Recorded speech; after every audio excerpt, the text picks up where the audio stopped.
Ψάχνετε ένα κίνητο στην καρδιά της Βούλας, μέσα στον κόσμο, αλλά ταυτόχρονα να νιώθετε ότι είστε σαν σε μια μονοκατοικία. Πάμε να δούμε αυτό το κίνητο που έχει το Cozy House.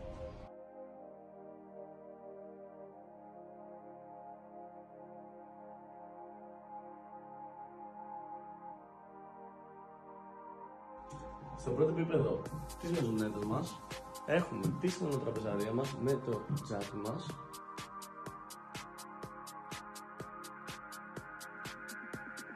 Το ύπνο δωμάτιο και την κουζίνα, η οποία οδεύει στον κήπο μας. Στα αριστερά μας έχουμε την κουζίνα, η οποία έχει και την προαναφερόμενη πόρτα, η οποία οδεύει στον κήπο του ακινήτου. Δεξιά είναι το ύπνο δωμάτιο, στο οποίο υπάρχουν εντυχισμένες μεγάλες ντουλάπες με καθρέφτη. Επίσης το δωμάτιο έχει πόρτα η οποία οδεύει στον κήπο.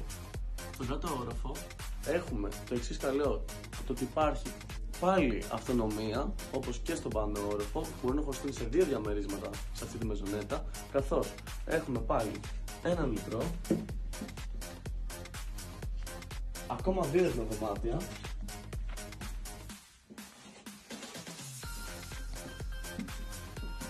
σε ευχαριστώ χώρο κουζίνας, ο οποίος οδεύει πάλι σε κήπο.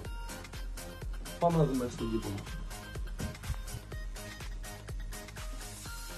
Η κουζίνα είναι πλήρως ανακαινισμένη.